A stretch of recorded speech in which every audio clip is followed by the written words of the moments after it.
Welcome back to another episode of From the Couch Sports. This is episode 15 and I'm your host, Connor. If you enjoy the show, please like and subscribe. I got a few things I want to get into today. I want to start off kind of recapping the NCAA championship that we had here on Monday. I know it's been a few days. I wanted to kind of wait till I had some more topics to cover instead of just the championship game. But this was definitely a memorable championship. Kansas versus North Carolina. This game starts off and the big man McCormack on Kansas, he gets in foul trouble. So the first half is kind of, the story of the first half is North Carolina just dominates in the post. Armando Bacot had a great game, especially in the first half. And North Carolina goes into the half up 15. And then, it looks like this is just going to be a blowout. North Carolina is just going to stomp on Kansas and, win the national championship.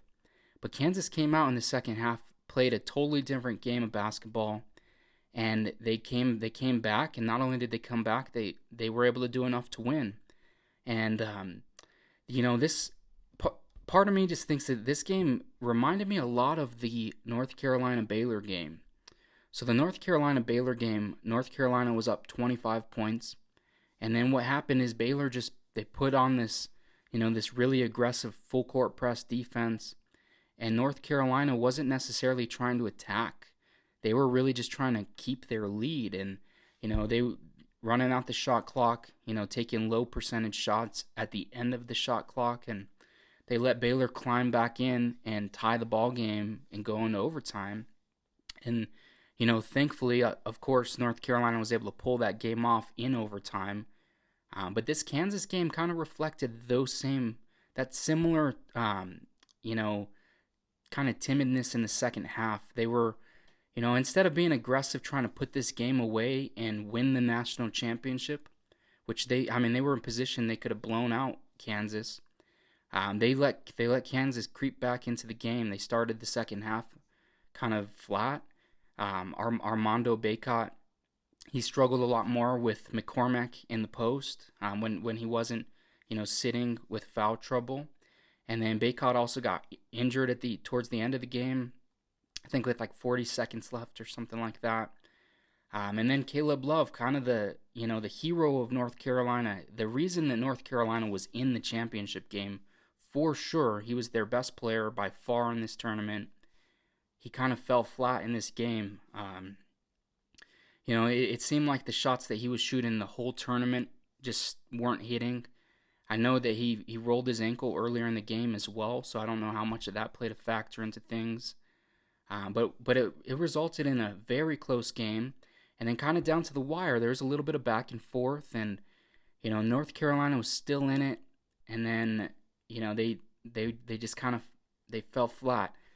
Caleb Love would get the ball, he'd drive, and he'd miss a contested layup, and then Armando Bacot, he, like I said, he was kind of struggled a little bit more in the second half, and it's tough for North Carolina because they came this far and they looked really good throughout the whole tournament, and these guys played their hearts out. They played really good basketball, but unfortunately, they weren't able to kind of capitalize on everything, and Kansas was the better team that night, and they won the national championship because of it. And I thought it was a really good game.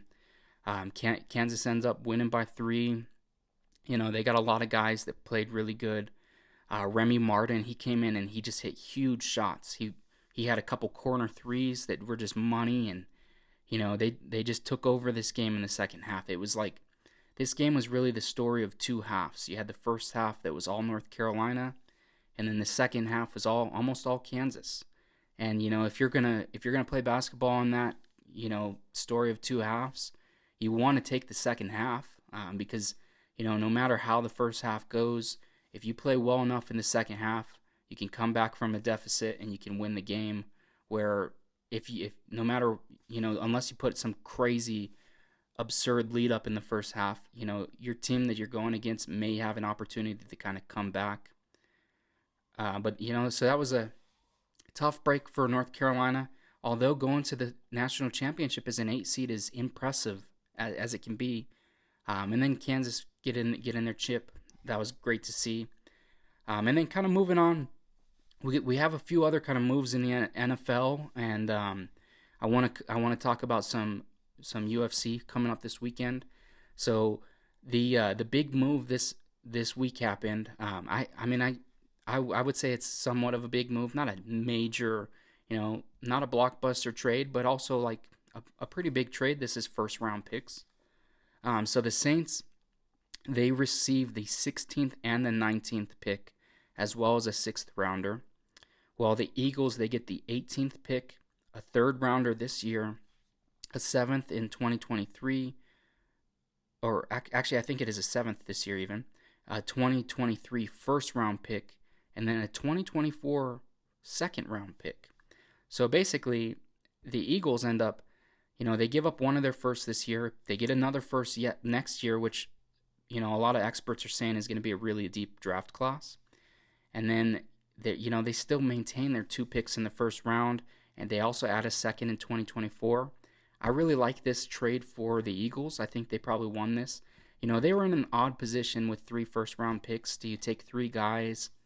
It gives you a lot of flexibility in the draft as far as you could take a shot on a guy maybe with some injury history, or a guy with a lot of upside, but maybe not a lot of proof like in the film. But they're still able to keep the 2 first-round picks, and they also get to stack up for the future. And the Eagles are in an interesting position because they just made the playoffs last year, but they got a lot of veteran guys that are kind of on the way out in the next couple years. So having all that future capital, I think, is good, especially if they are going to move on from Jalen Hurts. This next draft class, they're supposed to have some really good, potential franchise QBs. So I think that's kind of the thought process for the Eagles. And then you also get a 2023 or 2024 second round pick, which is big. And then the thing too is the Saints, they're not the best team in football. This is post Drew Brees era. It's going to be post Sean Payton era. So who knows how well the Saints team plays this next year. That first round pick that they gave to the Eagles could very well be a very high pick. So that's going to be very interesting to see, what happens with those picks. You got to think that the Saints might be loading up to trade for a QB, 2 first round picks this year. I'd imagine that maybe they try to jump someone. Carolina sitting at 6 might be interested in a QB, so maybe they try to jump to 5 or 4 or something like that, 3. And, they could use those 2 first round picks to move up, and then they could take their guy. Maybe their guy is Malik Willis, Kenny Pickett. There's a couple different good options in this draft class. But that's the only thing I can think of if you're the Saints moving up for multiple picks, especially not wanting a pick next year. That doesn't make a whole lot of sense to me. But the Saints, they seem like typically they seem like a decently smart franchise. So I'm curious to see how all these moves play out and what players end up where. Because it makes a lot of sense for the Eagles, less sense for the Saints. But I guess we'll see. We'll see how the draft goes. We only got a few more weeks for that before that comes. I am planning on doing another comprehensive first round mock draft. I'm going to do the full 32 picks. I'm kind of go into detail. I don't make trades in the mock drafts specifically because you never really know what's going to happen in the draft. There's no way for me to predict what team's going to trade up, what team's going to trade back. So those things are hard to gauge. So I'm going to do it as if there's no trades. There's already been a million trades, it feels like, that even involve draft picks. So, I'll at least have some kind of frame to work with. This is going to be post-free agency, so we'll hope that we'll be a little bit more accurate on this next mock draft prediction. And then moving on from the NFL stuff, I want to talk about the UFC card coming up this weekend. This is UFC 273. 273, this is a pay-per-view event. And this card is awesome. There is a bunch of fights that I'm super excited for. I'm going to run over some of the prelims that I'm excited for, and then we'll kind of get into the main card and everything like that. And then, maybe give a little bit of my thoughts and predictions and whatnot. But to kick in the prelims, one of my favorite fights I'm looking forward to is Alexei Oleinik versus Jared Vanderaa. So Alexei Oleinik was booked to fight Ilir Latifi, and this was actually going to be on the ESPN card a couple weeks ago. And that fight ended up falling through. Latifi wasn't able to make it, so they keep Oleinik and they move him up to this card. Vanderaa coming off a loss to Andrei Arlovsky earlier this year. Actually, it might have been late last year as well. But he's a good guy in the heavyweight division. And then what I'm excited to see about this is Alexei Oleinik is chasing after his 60th career MMA win. 60. That's absurd. I know that there's other guys that have a lot of wins, like in the record books if you're gonna look. But doing that in like the modern era, in the UFC, and Oleinik's been in the UFC for years, so I think that would be very impressive if he's able to pull that off. I always tune in to see him fight. It's fun. Some of these these older heavyweights, they fight very interesting because they're so smart about they've been through so many fights. They know what's happening, and a lot of time they're being thrown to the wolves. So they're facing dudes that are way younger than them. A lot more athletic, more power, and they got to find a different way to win than they may have when they were younger. Because when they were younger, a lot of times they were winning in that same, with power and with their athleticism and whatnot. And I realize Oleinik might not be the case. Like he's more of a grappling heavy fighter, but I think it's interesting because a lot of times you see, like especially Oleinik, you'll see this guy get kind of lit up in the first round of fights, and then he'll just keep pushing forward, and then sometimes he'll land big shots, and then once this guy gets you on the ground, it's very dangerous. He's got one of the best ground games in heavyweight history. So I'm looking forward to that. That's a prelim event. And then another prelim fight. It's Mickey Gall versus Mike Malott. Mickey Gall's coming off a decision loss to Alex Morono. That was last year. And then Malott is making his UFC debut. He actually won a spot on the Contender Series last October. But this is a fun fight. I think Mickey Gall is a pretty high-level fighter. And I'm curious to see how this Mike Malott guy does in his UFC debut. I haven't seen a whole lot of his fights. I did watch most of the Contender Series, but I want to be looking forward to that fight. That's also on the prelims. And then a female fight, Aspen Ladd versus Raquel Pennington. This is at 135 pounds. So Aspen Ladd, I think she's 9-2.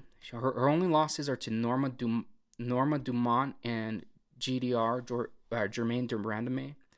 And, she's had trouble kind of weight cutting in the past. I know she was at 125, moved up to 135, and, she's coming off a loss, but she's fighting Raquel Pennington, who's on a 3-fight win streak as well. So that's going to be interesting to see, who's going to win this fight. Aspen Ladd's younger, and I think she's got a lot of potential. So we'll see if that's, something that we see in this fight, or we'll see if Raquel Pennington's able to continue the win streak. And then another fight that got called off today, actually. This is the Jairzinho Rozenstruik versus Marcin Tybura. Tybura got sick. They didn't even say what it was. They just said he had some kind of illness, so they weren't able to keep this fight on. It's way too late to find a replacement. We got like 24 hours left before the fight card. And then the kind of headline of the prelims, this is Ian Gary versus Darian Weeks. So Ian Gary he's the Irish 170 pounder. He's the guy that's kind of re-quoting McGregor lines. There's pictures of him like back in the day when he met McGregor, kind of when he was a kid and McGregor was on top of the world. And so he's hoping to be like the next Irish superstar. He's undefeated. And then Darian Weeks, he's coming in. I think this is his UFC debut. Oh no, I think he's got one other fight against Brian Barberena. And that was a loss, but Barberena's really good. We just saw the other week. He had a grueling win and just a crazy fight with Matt Brown. But besides that, Darian Weeks is 5-1, so he's also a young prospect of his own, and he's got multiple ways to win a fight. And so I'm curious because Ian Gary's first his UFC debut was it kind of reminded me of Paddy Pimblett's, because Ian Gary got rocked to start the fight, and he was getting just picked apart and beat up on the feet the whole first round. And then towards the very end of the first round, he was just able to land this perfect shot to finish the fight. So he was able to stay undefeated and, went off and hit the mic. It's funny because in the media he's saying that he's one of the best guys on the mic. I guess I haven't seen a lot of him on the mic because I just seen his UFC debut. All he did was requote Conor McGregor. But besides that, it's like I don't know. I don't know any like specific moment that's memorable. So we'll see. If he's talking like that, maybe he's gonna say something that's gonna be memorable here this weekend. But I'm gonna be looking forward to this fight. This is a fight with two young prospects, and we'll see kind of how good these guys are. And then the main card kicks off. This is Vince Pichel and then Mark Madsen. Madsen is he's a former Olympic Greco-Roman wrestler. He got a silver medal in 2016, I believe. And then Vince he's only got 2 losses. But the story of this fight's going to be a striker versus a grappler. Madsen's he's going to completely try to wrestle this whole fight.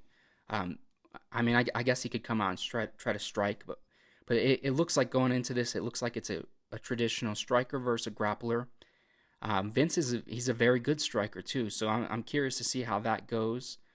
It's going to be a fun matchup. Mark Madsen he's older, but he started his MMA career late as well, and there's been times in the past where we see a guy like that, like a Randy Couture, even Daniel Cormier. He had he had his Olympic run and everything, and then he switched over to MMA, and he was able to be a champion into his 40s or early 40s. And, so we'll see kind of what the peak of either of these guys is. I'm very excited to see this fight. And then after that, we have Mackenzie Dern versus Tisha Torres. So Tisha Torres is on a 3-fight win streak. Before this 3-fight win streak, she was on a 4-fight losing streak.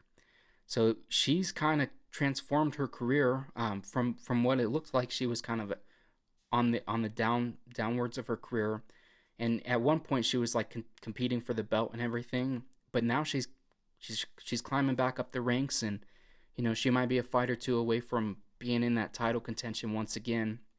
And then Mackenzie Dern's she was on a 4-fight win streak. Her most recent fight was to Marina Rodriguez, which she lost. That was in October. But outside of that, like this fight is pretty much for a top 5 spot. The winner's probably going to be in the top 5 and then be 1 or 2 fights away from a title. So that's going to be interesting to see how that plays out. And then I think this is the people's main event. If you look at so I watch a lot of the UFC Embedded. And I watch a lot of the content leading up to things, and you could literally take the co-main and the main events numbers like on YouTube, and you could multiply them by 2, and you'd be looking at the numbers that Gilbert Burns and Khamzat Chimaev are doing. They're not only are they doing double the main event, but some of the videos are they're double the co-main and the main combined, and that's crazy to see. This is just it's so interesting because Khamzat has all of this hype behind him. They've talked that he could be double champ. There's been guys I think Alexander Gustafsson said that he could be an all-time great in MMA. He just has this aura about him. The way he's won his fights. He won back-to-back fights on 10 days notice. Then he goes and fights GM3 and knocks him out in a few seconds. Then he goes and he fights the Leech and he chokes him out within a minute. And it's this guy is dangerous. But we haven't seen him fight someone who is at the top of the division. And the fact of the matter is Gilbert Burns like he landed probably the biggest shot that's ever been landed on Kamaru Usman. When he fought Usman for the title, he landed a shot that like dropped Usman almost, and like outside of that, like I know Usman, kind of dominated a lot of the fight from that point. But Gilbert Burns, not only is he got crazy knockout power, some of his knockouts are just nasty. He's hitting people and just leaving them cold on the floor. But he's also one of the best grapplers in MMA, and especially his jiu-jitsu. But also Khamzat is a really good grappler in himself. So it's like how is that going to play out? We're really going to find out whether or not Khamzat is the real deal. Because if he's the real deal, I know Dana said that he wants to throw him to Colby, but if he beats Gilbert Burns, then you got to imagine he could earn a title shot. And the weird thing is with the way, like, because Usman has the hand injury, they haven't booked Usman versus Leon Edwards. So I could see, like, and I think the UFC would want this. I'd be surprised if they wouldn't want this. But if Khamzat can win this fight, he's going to probably take the number 2 spot, and he's going to have a win over the number 2 Gilbert Burns. He might have more justification to fight for the belt than Leon Edwards, whose most recent win was over Nate Diaz last year. And, I know Leon is on a big, like, long fight streak, but this is kind of the tough thing about, like, sitting out of fights. If you don't fight right away, if you don't continue to fight, and if you don't, like, make statement wins, then the UFC can go and book other guys. And, like, Leon's kind of fell victim to that in the past. And, I agree that he deserves a title shot. But that's at least what it looks like with Burns and Khamzat. And then if Burns wins, I could see Burns getting a title shot as well, because he lost to Usman, but then he beats Wonder Boy, and then he beats Khamzat, the guy that's got all this hype coming in. So this fight's going to be really interesting. And then even, like, if one of these guys does end up fighting Colby, I think that would be a fun fight as well. That's kind of what Dana said he'd like to happen, is if Khamzat wins, then he'd fight Colby and then fight for the belt. And maybe that's the case. But that would be crazy. Either way, I'm really excited for this fight. I think these are two really good fighters. I think that Gilbert Burns is kind of getting slept on. Like, he's got the ability to finish Khamzat wherever the fight goes. And, we've seen Khamzat do it too, but we have never seen him face someone as talented as Gilbert Burns. So we really are about to find out whether or not the hype is real. And then the co-main event, this is Aljamain Sterling versus Petr Yan. And so this is also an interesting fight, because Aljo won the belt in, like, perhaps the craziest way anybody's ever won a belt. He was illegally kneed, so they disqualified Petr Yan, and they gave Aljo the belt when he was losing the fight. And then Yan, so after the fight, Aljo goes and he gets neck surgery, because not only did he have neck problems before this, but he also got brutally kneed to the face, which for sure probably affected his neck. So he gets surgery, and now he's back. He's back, and he looks like he's in really good shape. And then Petr Yan, since then, he fought Corey Sandhagen for the interim belt. So these are, basically to unify the championship. And I'm interested to see this. I'm curious to see, like, was Aljo, how much did the neck affect him in the last fight? And it seemed like, because I've rewatched the fight, I think it's a lot closer than, because a lot of people say, like, Petr Yan was just destroying him. And, if the fight did continue, Yan was probably going to win. I'm not gonna deny that.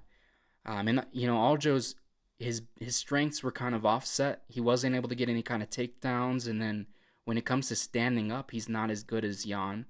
But he threw, like, way more strikes than Petr Yan, and he couldn't get his grappling going. But maybe he can in the next fight. Who's to say? He's another big underdog, and I understand why. But I also think that because of the fashion that he won the belt, people kind of forget, like, that Aljo really is a really good fighter. He's, at the very minimum, even if he's not champion tomorrow night, at the very minimum, Aljo is one of the best fighters in the entire world at 135. So, that's still impressive in its own. I mean, this is a guy that submitted Corey Sandhagen in like a minute and a half. It was a super short fight. But then, Jan is also so impressive. He's got some of the best boxing and kickboxing in all of MMA. And then he's also shown to be a really good grappler as well. So I'm curious to see how this rematch plays out. Both of the guys, they got a chance to feel each other out for pretty much 4 rounds.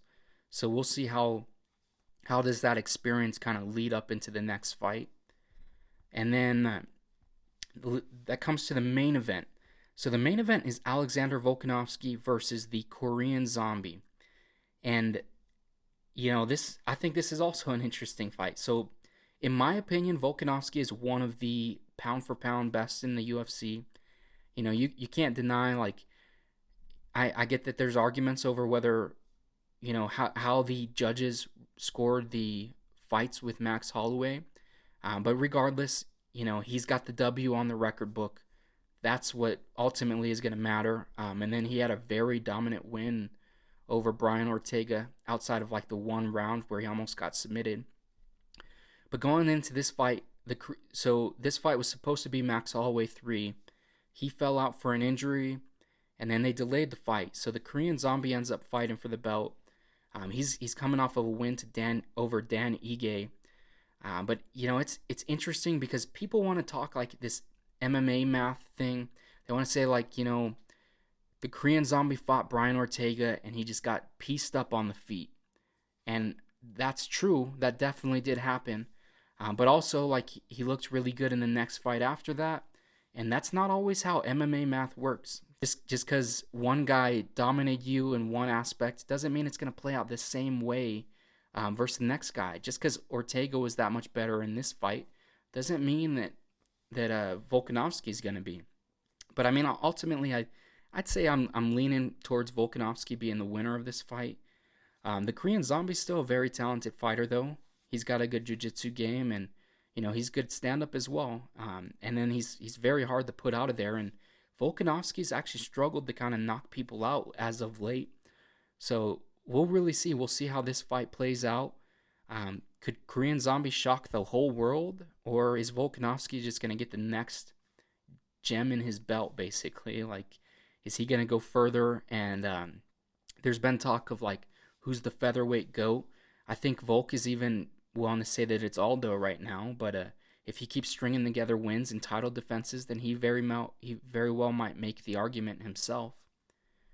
But then, moving past some UFC, so that covers the UFC card this weekend. I want to talk about some boxing. I know I haven't really covered boxing much on this channel.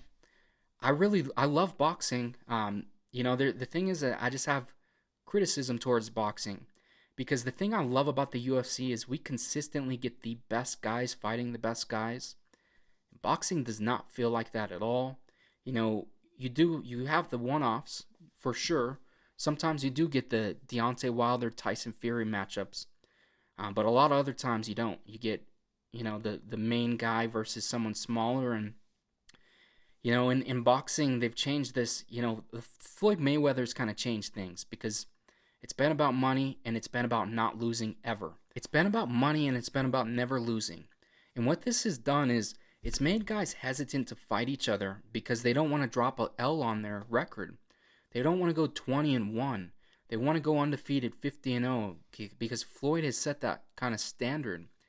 And I don't think it's right. I think it hurts the sport of boxing. Like, all the greats, they took losses. Muhammad Ali lost. Mike Tyson lost. Like, for the most part, everyone lost.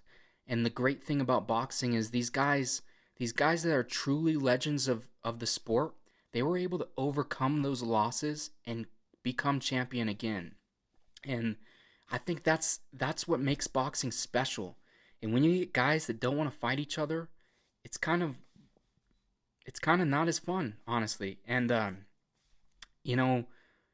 It's kind of hurt boxing. The fact that there's multiple different promoters, they don't usually cross promote, so sometimes you can't even book the top two guys in the world against each other.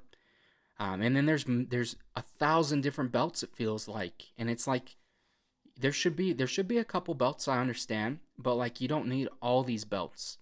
Like like it feels like over the top. Like the UK has a heavyweight champion, and it's like no, I want a world champion.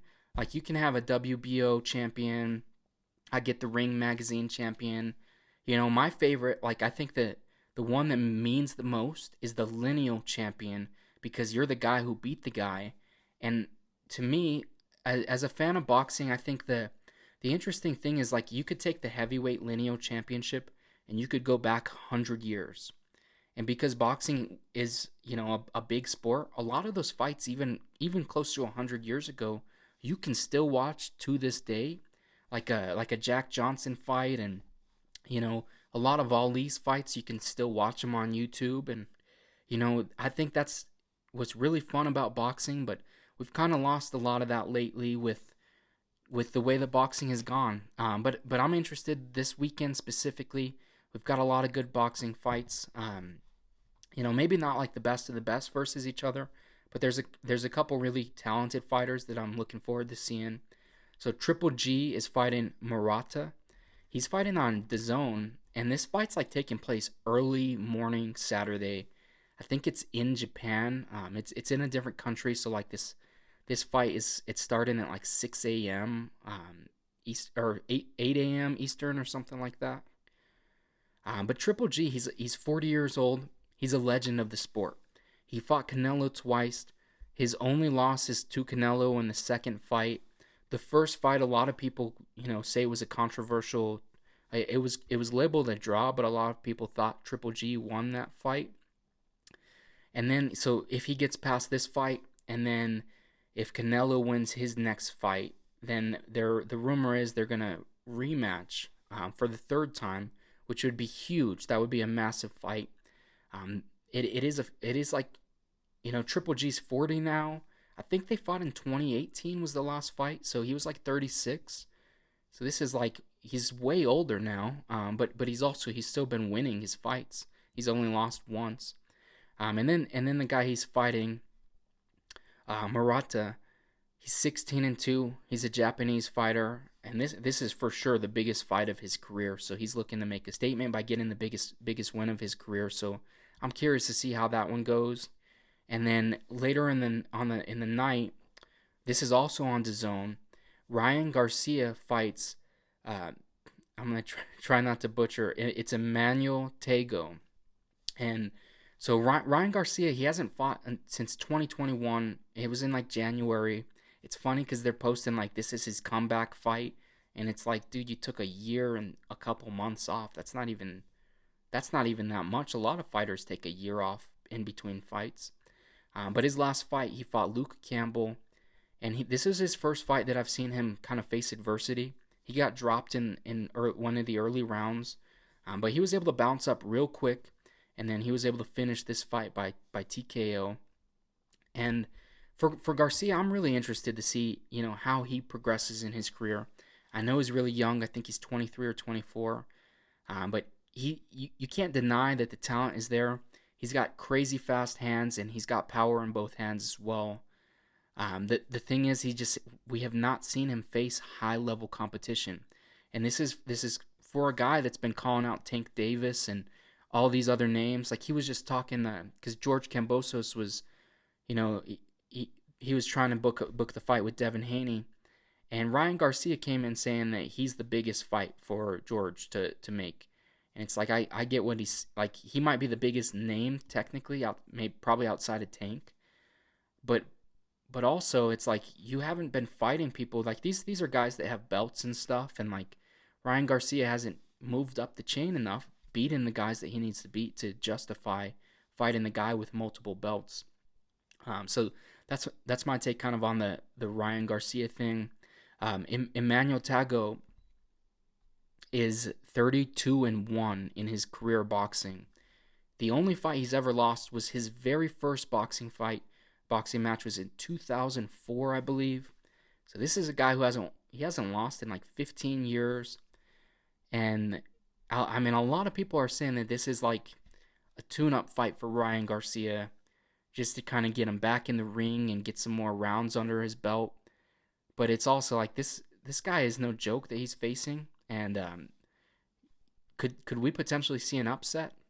You know, I if I had the bet, I'd say Ryan Garcia is probably going to win this fight. Um, but an upset would be crazy in this, and especially because he's not facing some young guy too. Like this guy's got like almost 10 years on him. He's got a lot more fights than him. He hasn't lost in over a decade. So I'm curious to see how this fight plays out. This is going to be tomorrow night. And then the last fight I want to touch on, Sebastian Fundora versus Erickson Lubin. This is on Showtime. And I want to talk about this because Sebastian Fundora is one of the most interesting boxers in the world. This is a guy who's like 6'5.5", 6'6" just about. And he's undefeated, but he fights at 154 pounds. So he looks like a giant fighting against guys that are 154 pounds, and a guy that's 154 is usually like 5'7", 5'6". So he just skies over these guys, and he's able to keep his distance and win fights like that. Lubin's young too. He's 26, and his only loss in his whole career is to Jermell Charlo. And this fight happened when he was like 21 or 22. But since then, he's on a 6-fight win streak. And losing to Charlo is like, I mean, he's one of the best boxers in the world. So, you know, this is going to be a tough matchup for Fundora. I'm curious to see how this plays out. I think overall, couple fun fights this weekend. My other thing with boxing, I guess I don't follow enough to know all the undercard bouts and stuff. But it feels like a lot of times the undercards are somewhat weaker than like a UFC or even like a Bellator or something, like other combat sports in general. But that's just my take on everything. You know, we covered the NCAA championship, some UFC, the Eagles Saints trade. You know, if you enjoy the content, please like and subscribe. Let me know what you think about these topics as well. Going forward, thank you for tuning in, and stay tuned for the next one. Thanks.